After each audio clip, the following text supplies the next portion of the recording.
स्वागत है आप सभी का एक बार फिर से हमारे YouTube चैनल पर।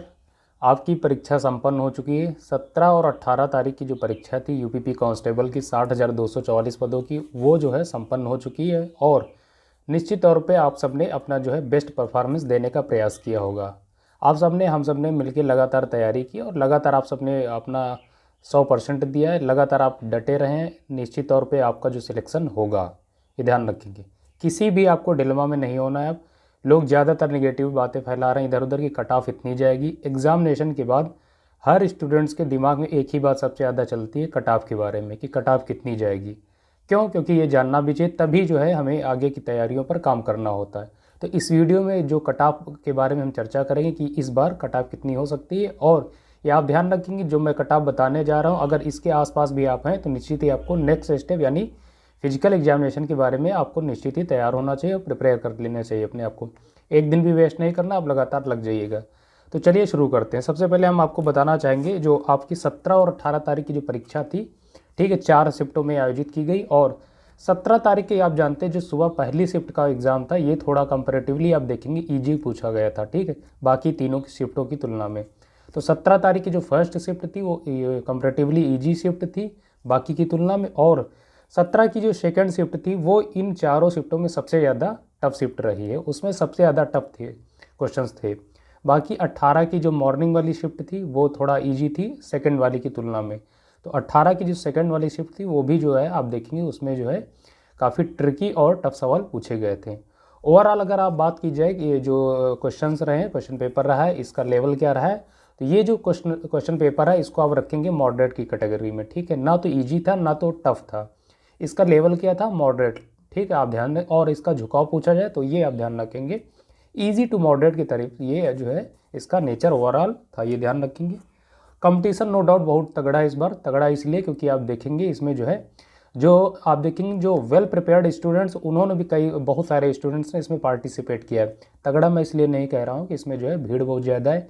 भीड़ किसी भी कंपटीशन को बहुत तगड़ा नहीं बनाती, वो उसका कोई मतलब नहीं होता है भीड़ का, ठीक है। लेकिन चूंकि इसमें जो 3 साल वाला क्राइटेरिया बढ़ा दिया गया था, उससे आप देखेंगे जो वे सारे कैंडिडेट्स जो पहले की भर्तियों में एज की वजह से वहाँ से आप देखेंगे उनमें पार्टिसिपेट नहीं कर पाए, अनएलिजिबल हो गए थे, इसी वजह से वे कैंडिडेट चूँकि इसमें शामिल हो गए तो कंपटीशन निश्चित ही तगड़ा हो गया, ये आप ध्यान रखेंगे। और 5 साल बाद 5 साल के बाद ये भर्ती आई है, तो निश्चित तौर पर स्टूडेंट्स की जो तैयारी कर रहे थे उनकी तैयारी बहुत अच्छी थी, ठीक है। और फ्रेशर्स भी इसमें कई सारे काफ़ी हैं, काफ़ी संख्या में, लेकिन ज़्यादातर मोस्टली वे स्टूडेंट्स इसमें पार्टिसिपेट किए जिनकी तैयारी अच्छी थी, ठीक ठाक लेवल पे थी। बात की जाए नेचर ऑफ क्वेश्चंस किस प्रकार के थे। क्वेश्चन आप जानते हैं, आपने देखा होगा कि इसमें ज़्यादातर जो सेकंड शिफ्ट थी उसमें ट्रिकी और टाइम टेकिंग सवाल पूछे गए थे। स्पेशली अगर बात की जाए रीजनिंग में ट्रिकी सवाल थे प्लस टाइम टेकिंग थे। देखिए ट्रिकी सवाल ऐसे होते हैं कि अगर आपको एटॉन्स आपके दिमाग में उसकी ट्रिक आ गई तो आप उसको कर पाएंगे, अन्यथा वो आपका टाइम खपत कर लेगा, टाइम किल कर देगा। तो इसी वजह से टाइम टेकिंग सवाल में थे, और डिसीजन मेकिंग से काफ़ी सारे सवाल पूछे गए। प्लस आप देखेंगे कथन निष्कर्ष के सवाल पूछे गए और काफ़ी मात्रा में पूछे गए। इसी वजह से कई सारे स्टूडेंट ऐसे भी रहे जो उन सवालों का अटेम्प्ट नहीं कर पाए, तो इस वजह से उनके सवाल काफ़ी छूट भी गए हैं, ठीक है, ये ध्यान रखेंगे। कुल मिला के चूँकि मॉडरेट लेवल का पेपर था, इसी वजह से इसको आप हल्के में नहीं ले सकते हैं, ठीक है। कंपटीशन ठीक ठाक हुआ है और अच्छे से, और लगभग 47 लाख स्टूडेंट्स ने इसमें अपीयर किए हैं, ठीक है, इस एग्जामिनेशन में लगभग 47 लाख से, आप ध्यान रखेंगे 3 लाख बच्चों ने इसको परीक्षा नहीं दी है किन्हीं कारणों से, आप ध्यान रखेंगे। कट ऑफ के बारे में बात करेंगे। जी हाँ, आपके दिमाग में इस वक्त सबसे ज़्यादा सवाल आ रहा होगा कट ऑफ के बारे में, कट ऑफ कितनी जा सकती है, ठीक है। कट ऑफ हम मेल और फीमेल दोनों की बात करेंगे, ठीक है। सबसे पहले हम बात करना चाहेंगे मेल कैंडिडेट्स की। तो मेल कैंडिडेट्स की बात करेंगे, कैटेगरी वाइज बात करेंगे, ठीक है। जनरल की, EWS की, OBC, SC ST सबकी हम बात करेंगे। देखिए सबसे पहले आप बात करेंगे अनरिजर्व्ड यानी जनरल कैटेगरी के जो कैंडिडेट्स हैं उनके अगर 103 ±2 क्वेश्चन बन रहे हैं, ठीक है। देखिए चर्चाएं बहुत चल रही कि कोई कह रहा है 115 कट ऑफ जाएगी, 120 क्वेश्चन कट ऑफ जाएगी, ठीक है। इन पे बिलीव मत कीजिए, ये सब फर्जी की बातें हैं। देखिए 120 का मतलब आप समझ रहे हैं, आधी से ज़्यादा सीट वैकेंट चली जाएंगी, खाली चली जाएंगी अगर 120 कट ऑफ गई क्वेश्चन की, ठीक है। तो वो आप जानते हैं बहुत सारे स्टूडेंट्स हैं जो 140 करके आए थे, अब उनके आप देखेंगे पूछें कितने, तो बता रहे हैं 85 90 बच रहे हैं। तो उस पर बिलीव मत कीजिए, ठीक है। जो मैं बता रहा हूँ आप ध्यान रखिए, अगर इसके आसपास हैं आप तो निश्चित ही फिजिकल एग्जामिनेशन की आप तैयारी कीजिए, एक दिन भी वेस्ट मत कीजिए। हमने कहा जनरल कैंडिडेट्स की कट ऑफ कितनी हो सकती है, तो 103 ± 2 क्वेश्चन, हम क्वेश्चंस की बात कर रहे हैं। EWS कैंडिडेट्स जो है EWS कैटेगरी की, उनके लिए कट ऑफ रहने वाली है 98 ± 2, 98 ± 2 क्वेश्चंस। जो ओबीसी वर्ग के कैंडिडेट्स हैं उनके लिए कट ऑफ 98 ± 2। EWS और ओबीसी उनकी लगभग सेम ही रहने वाली, तो इसमें एज सच कोई वेरिएशन नहीं देखने को मिलेगा। जो शेड्यूल कास्ट कैटेगरी के कैंडिडेट्स हैं यानी SC कैटेगरी के, उनके लिए कट ऑफ रहने वाली 88 ± 2, 88 ± 2, ठीक है, ये ध्यान रखेंगे। और ST कैटेगरी के जो कैंडिडेट्स हैं उनके लिए कट ऑफ रहने वाली है 78 ± 2, 78 ± 2। ये किसके हैं, जो हमारे ST कैटेगरी के जो युवा हैं, जो प्रिय व्यूवर्स हैं, जो साथी हैं, ये ध्यान रखिए। ये हमने बात कर ली मेल कैंडिडेट्स की। अब बात करेंगे फीमेल कैंडिडेट्स की। तो फीमेल कैंडिडेट्स में आप देखेंगे सबसे पहले हम बात करेंगे जनरल या अनरिजर्व कैंडिडेट्स जो कैटेगरी के लोग हैं, उनकी कट ऑफ रहने वाली 90 ± 3। अगर वे सभी बहनें, वे सभी गर्ल्स, वे सभी लड़कियां जिनके जो जनरल कैटेगरी से बिलोंग करती है और जिन्होंने 90 ± 3 की रेंज में स्कोर किया है, हम क्वेश्चंस की बात कर रहे हैं, ठीक है, करेक्ट क्वेश्चन, निगेटिव मार्किंग हटा के, तो वो अगर इस कैटेगरी में है 90 ± 3, तो निश्चित ही फिजिकल एग्जामिनेशन की तैयारी करें, बिना किसी डाउट के, एक दिन भी वेस्ट मत कीजिए। नेक्स्ट बात करेंगे EWS कैटेगरी की जो गर्ल्स हैं उनके लिए कट ऑफ रहने वाली 85 ± 2। इसमें ध्यान रखेंगे 85 ± 2 का रेंज है क्वेश्चंस।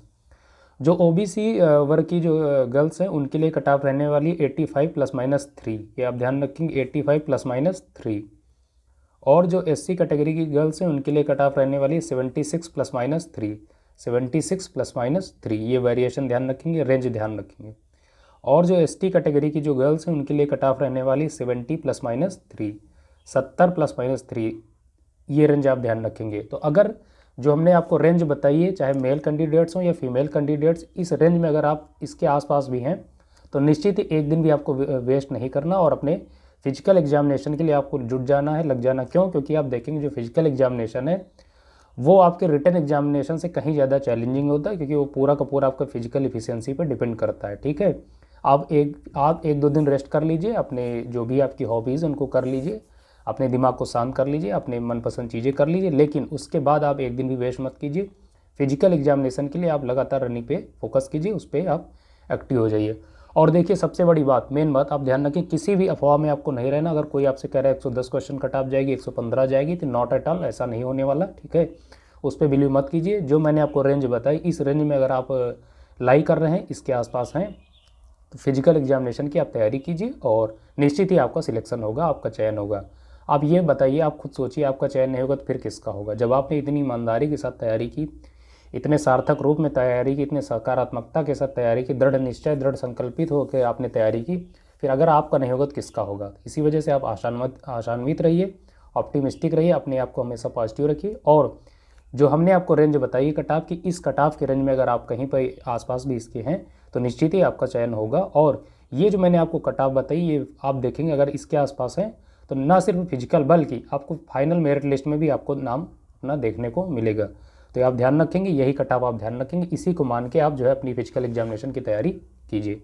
तो दोस्तों, आई होप कि आपको ये कट ऑफ से रिलेटेड जो भी डाउट्स रहे होंगे, आपको यहाँ पर निश्चित उसका समाधान हो गया होगा और अब आपको किसी भी भ्रम में नहीं रहना चाहिए और केवल आपको नेक्स्ट स्टेप यानी फिजिकल एग्जामिनेशन पर फोकस करना है। दोस्तों, ये वीडियो कैसा लगा आप कमेंट बॉक्स में बता सकते हैं। अगर अभी भी आपके कोई डाउट्स हैं, ठीक है, कोई डिलेमाज हैं, कोई शंका है, कोई सुबह कुछ भी है, तो आप कमेंट बॉक्स में पूछिए, उसका जो है निश्चित ही उसका जो है रिप्लाई करेंगे और उसका सोल्यूशन बताने का प्रयास करेंगे। और फिजिकल एग्जामिनेशन से रिलेटेड या किसी और मुद्दे से रिलेटेड आपके कोई भी डाउट्स हैं पढ़ाई को ध्यान में रखते हुए, तो कमेंट बॉक्स में पूछिए, वहाँ पर उनका हमेशा स्वागत रहेगा। आज के वीडियो को दोस्तों यहीं पर रखते हैं, मिलेंगे नेक्स्ट वीडियो में, तब तक के लिए